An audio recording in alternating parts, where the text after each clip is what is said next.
Welcome to the lunchtime broadcast where we highlight the news making waves ranging from current affairs, community stories, sports, and economic news. Here are the headlines. Namdock workers down tools. Brazil's ambassador to Namibia calls for more trade between the two countries. More SADC nations declare state of emergency over drought. I am Glen-Nora Tjipura and this is NMH at 1.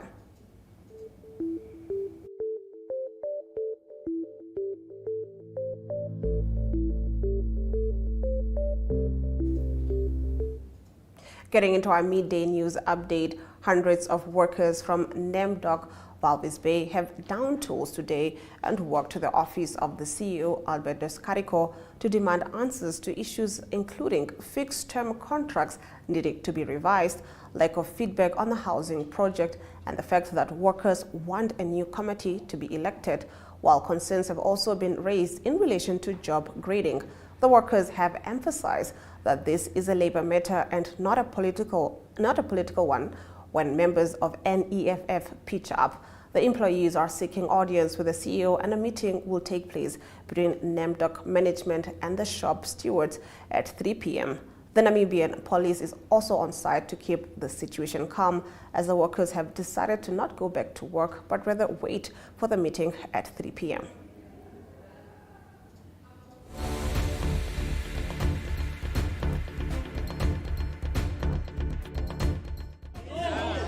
We are paid by you. Who are we to say go to work? No, we don't have the power. No, from this meeting we go back home. The CEO, the CEO, and address you to say, guys, we are sorry. Go back to work until we are going to discuss all matters.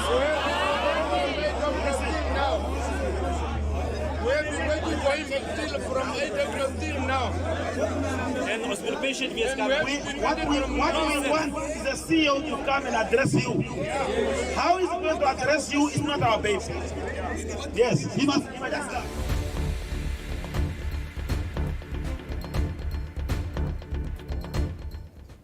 In our visual news segment, we highlight local stories from across Namibia. Right after the break, we get into that. Neopaints has established a 67-year Namibian legacy, creating personalized paint solutions that blend quality and innovation for the Namibian people. We pride ourselves in being a 100% Namibian-owned company, investing in our country and our people by employing and empowering true Namibians. With every brushstroke, Neopaints commits to our quality guarantee and always delivering a coat of excellence. At Neopaints, we always stay true to our country. We are as Namibian as you.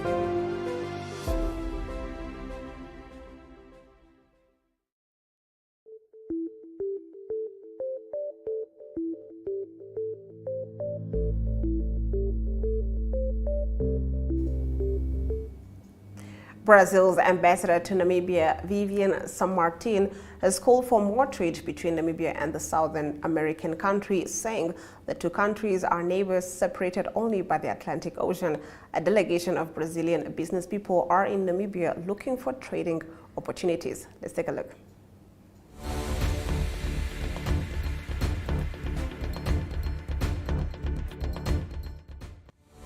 As late President Namdock once observed, Brazil and Namibia are neighbors, only separated by the Atlantic. I believe that the Atlantic should rather link and connect us, and it's for that reason that I want to congratulate the organizer for this mission. Today, we will discuss the ideas and projects with partners here.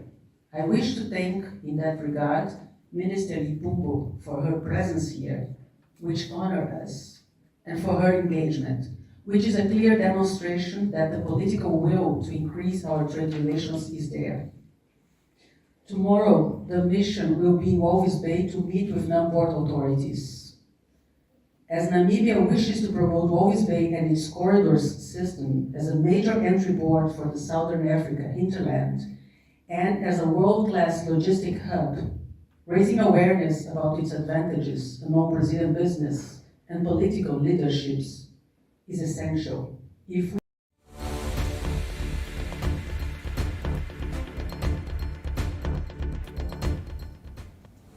On the other side of the break, we take a look at the top stories in Namibia's daily newspapers.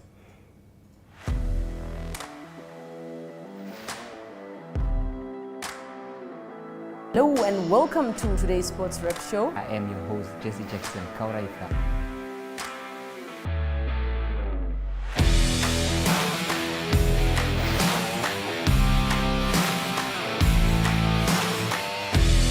In replay, Namibia, who had won the toss for the first time on this tour. Good day everyone, time for international sports news, starting off with tennis news, both on the WTA for women's and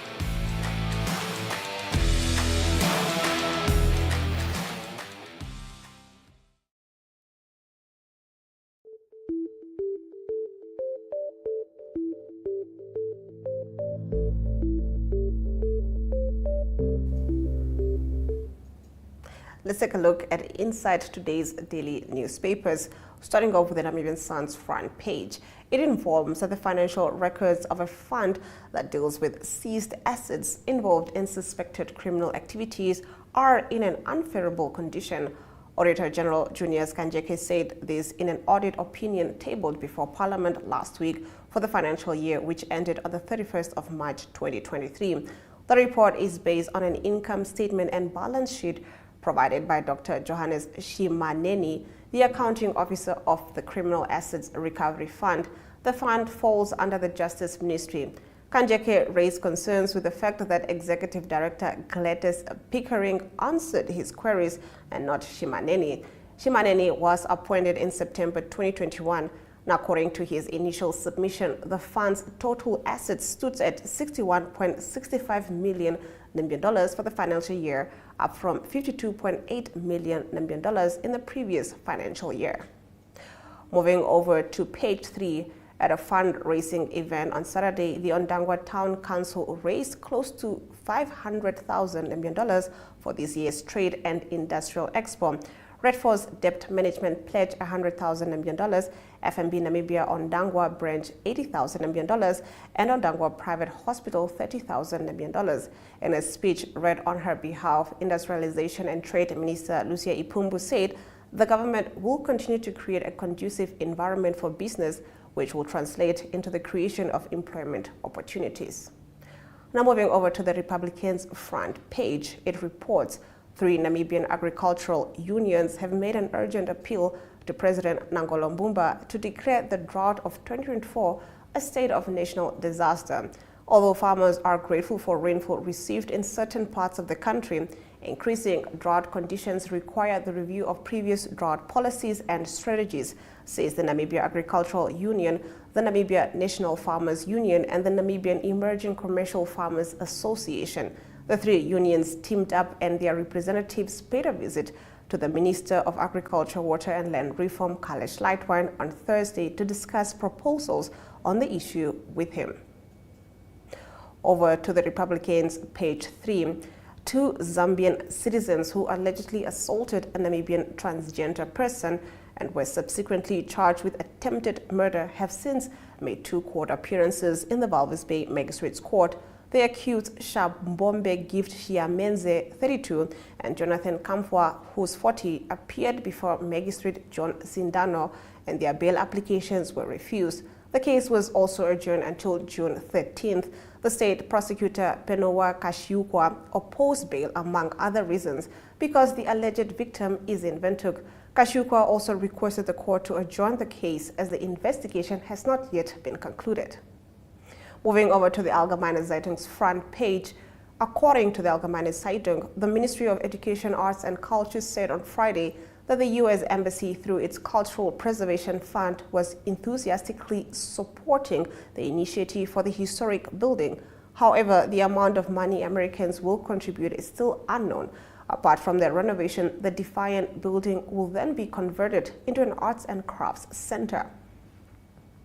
On page 3, more than 170,000 of the 218,000 companies registered with the Business and Intellectual Property Authority are now complying with new beneficial ownership disclosure rules. BIPA spokesman Okert Jansen confirmed on Thursday that the number of companies Violating the law is far higher than the nearly 120,000 already declared inactive by BIPA 2 months ago for lack of compliance. According to Johnson, only between 40,000 and 45,000 met the requirements. Now, on the other side of the break, we continue with more newspaper review.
Still with our newspaper review, on the Namibian's front page, the state-controlled Namibia Wildlife Resorts will lose $175 million Namibian as a result of Ministry of Environment, Forestry and Tourism Pohamba Shifete's decision to award a private company a 25-year contract to transport tourists into the Namib Desert, reports the Namibian. Shifete's decision to give the deal to an outfit owned by one Heiko Dergolo has also been criticized by some affected communities, which say they have not been consulted and that the contract should be cancelled. The paper's page 3 reports the traditional leaders from the affected communities of the Nama and Ovaherero 1904 to 1908 genocide have once again insisted on becoming focal pieces to the bilateral discussions between Germany and Namibia on issues regarding the genocide. President Nangolo Mbumba embarked on a journey this weekend to introduce himself to traditional authorities in the south and also hold consultations with the traditional leaders of affected communities. Moving over to the New Era's front page, according to the New Era, farmers operating illegally in the Hobabis municipal area invaded Farm Witsand in the Omaheke region on Saturday. Farm Witsand is situated some 130 kilometers west of Hobabis and is one of the government-procured farms earmarked for Namibians being repatriated from Botswana. The farm has been unoccupied for 4 years. Videos circulating on social media show goats and sheep being offloaded at Witsand, with several people commenting behind camera that they too need land since they are not allowed to do livestock farming in towns or on municipal land. On to the New Era's page 3, Mekendri Venani says the infamous fish rod corruption scandal has re-emerged as a governmental employment redress program. Protesting with more than 500 fishers and fishing industry workers on Friday, Venani questioned the motive behind giving quotas to companies that do not own a single vessel or fishing company to provide jobs to fishers who are supposed to be employed under the government's readdress program. Ironically, Fisheries Minister Derek Claassen renewed contracts for the re-employed fishers on Friday under the GERP program with companies and the Labour Ministry. On to Market Watch, Industrialization Minister Lucia Ipumbu says the Namibia Investment Promotion and Facilitation Bill is expected to be promulgated this year. She made the announcement during the tabling of her ministry's budget in the National Assembly last week. The bill, which has been in the works since 2016, intends to provide for the promotion of sustainable economic development and growth through the mobilization and attraction of foreign and domestic investment to enhance economic development, reduce unemployment, accelerate growth, and diversify the economy. Moving on, the Bank of Namibia has unveiled a modified $100 Namibian banknote last Thursday. We delve into this after the break. Hi Sonia. Hi Tufeni. What are you reading? I'm reading about the Child Care and Protection Act in this pamphlet I got from school. What's that? It is Namibia's main law for the children and the issues affecting them. The act classifies here that a child is anyone under the age of 18 years. Check out some of the rights meant to protect you. For more information, contact the Children's Advocate. For more information, contact the Children's Advocate Namibia in the Office of the Ombudsman on 061 20 73 111. Send us an SMS on 20401. SMS costs 40 cents. You can also send us a message via our Facebook page. Remember, the services of the Children's Advocate are free of charge.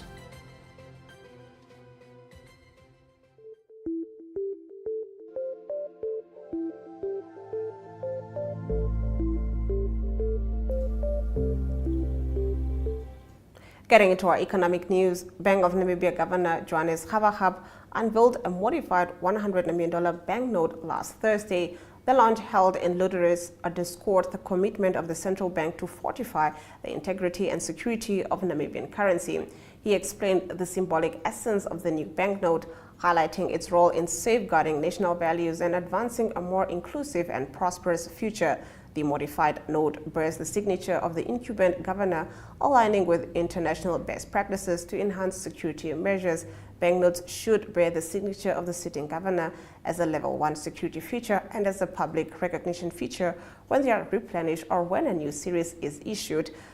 Gabagab said. Now, the launch follows a comprehensive review initiated by Bond in 2022, which identified the necessity for minor upgrades to the existing banknote series and a complete overhaul of the coin series.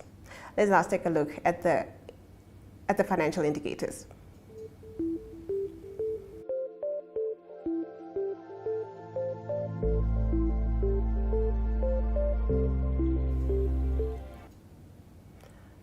The Namibian dollar trades against the British pound at 23.42, against the euro at 20.12, against the US dollar at 18.58. 2 Namibian dollars and 57 cents gets you 1 Chinese yuan. On the Namibia Stock Exchange, Namibian Breweries Limited went up at 0.03%, while First Rand Namibia Limited went down at 0.50%. Lechaka Holdings Namibia Limited also went up at 2.50%. Overall index closed at 0.05%, going down, while local index went up at 0.12%. On the commodities market, all the major commodities went up, with Brent crude oil trading at 0.26%, going for $90 and 83 cents per barrel. Welcome to My.NA Cars, your ultimate destination for everything automotive. I am your host, Diana Master. Teamwork makes the dream work, right? Discover the latest models, innovative technologies, and expert insights from our passionate hosts. Learn essential maintenance tips and get exclusive behind-the-scenes access to the automotive industry. Don't miss My.NA Cars on NTV every Thursday at 2100 hours. Tune in and ignite your passion for automobiles.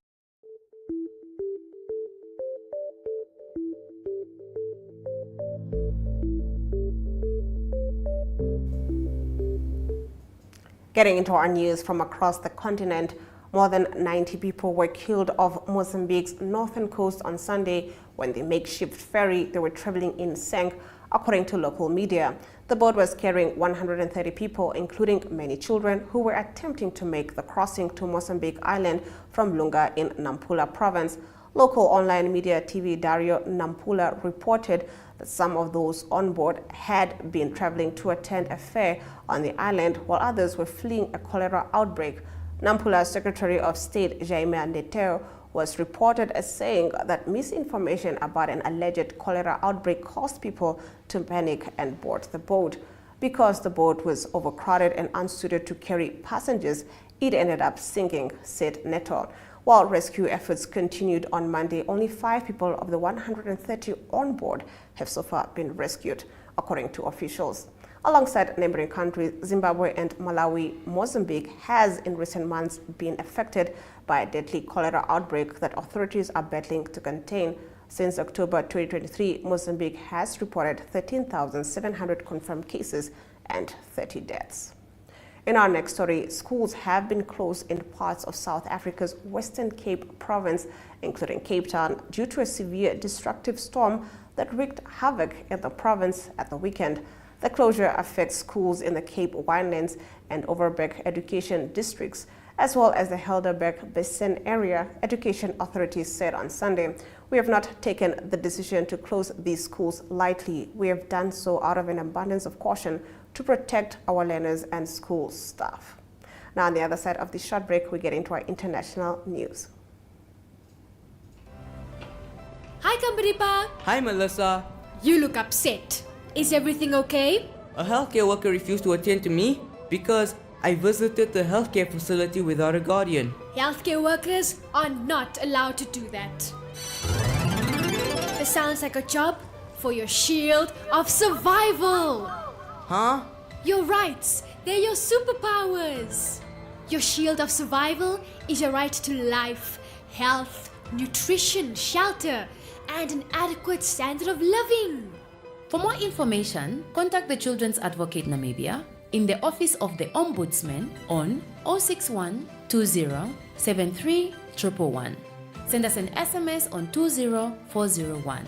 SMS costs 40 cents. You can also send us a message via our Facebook page. Remember, the services of the Children's Advocate are free of charge.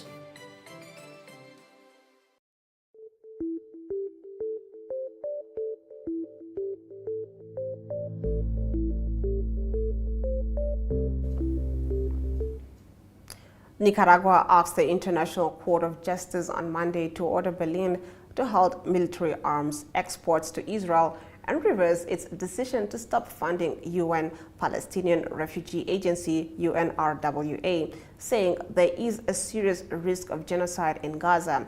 Nicaragua's agent, Ambassador Carlos Jose Arguello Gomez, told the court Germany had violated the 1948 Genocide Convention by continuing to supply Israel with arms after ICJ judges ruled it was plausible that Israel violated some rights guaranteed under the Genocide Convention during its assault on Gaza. There can be no question that Germany was well aware and is well aware of at least the serious risk of genocide being committed in the Gaza Strip, Arguello Gomez said. Now, Israel has denied allegations of genocide and said it has the right to defend itself. German officials have said the ICJ case is not justified. Arguello Gomez recalled that under the Genocide Treaty, signatory states like Germany also have the duty to prevent genocide. Berlin will present its side in court on Tuesday. Germany has been one of Israel's staunchest allies since the October 7th attacks by Hamas militants, which killed 1,200 people, according to Israeli tallies. It is also one of the major arms exporters to Israel, sending 326.5 million euros in military equipment and weapons in 2023, according to Economy Ministry data. Now, since October 7th, more than 33,000 Palestinians have been killed in Israel's military offensive in Gaza, according to the Health Ministry in the Hamas-run enclave. Nicaragua's case at the ICJ, also known as the World Court, builds on a genocide case South Africa brought against Israel. In our next story, more than 10,400 homes across Russia have been flooded as swiftly melting snow swelled some of Europe's biggest rivers, triggering record water levels in the Ural Mountains, Russia's emergency ministry said. The Ural River, which rises in the Ural Mountains and flows into the Caspian Sea, swelled several meters in just hours on Friday due to meltwater bursting through a dam embankment on the city of Orsk, 1,800 kilometers east of Moscow. Flooding has also been reported across Siberia, the Volga, and central regions of Russia. An increase in air temperatures, active snowmelt, and river openings are predicted, Russia's emergency ministry said. On the other side of the break, we take a look at our sports news.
In our local sports news, the remarkably slow start for defending champions Trustco United in the 2024 Namibia Rugby Union Premier League continued in Walvis Bay on Saturday as they dropped to their third defeat after 3 matches.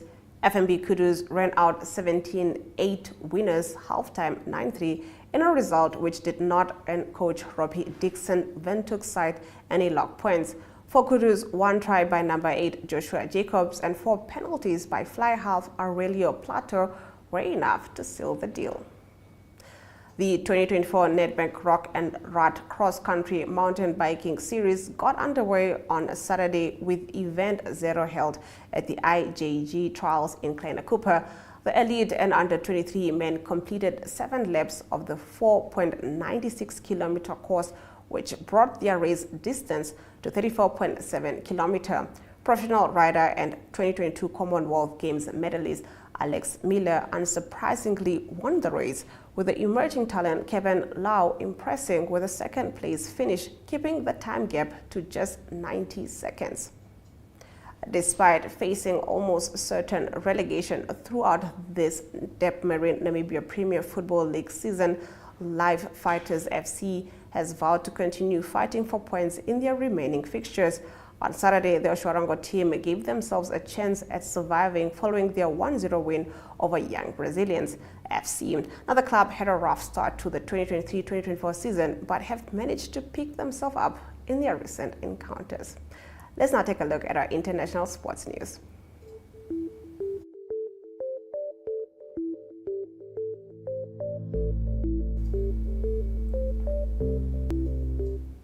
Liverpool were held to a damaging 2-2 draw by Manchester United as they handed the initiative to Arsenal in the Premier League title race, while Tottenham moved into 4th place with a 3-1 win over Nottingham Forest on Sunday.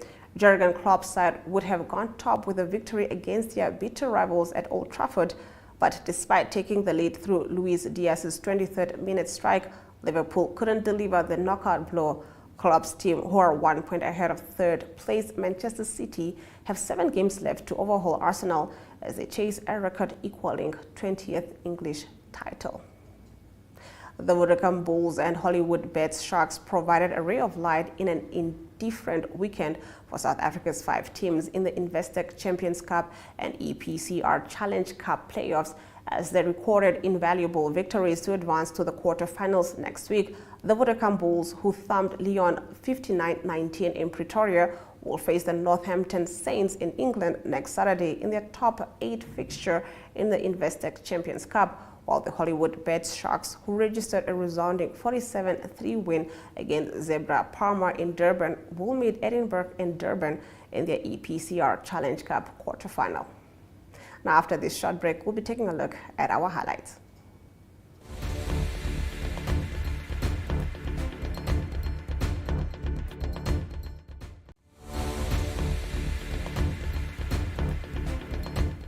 Unfortunately, we have run out of time, and with that, we've come to the end of the broadcast. From me, Glen-Nora Tjipura, until next time.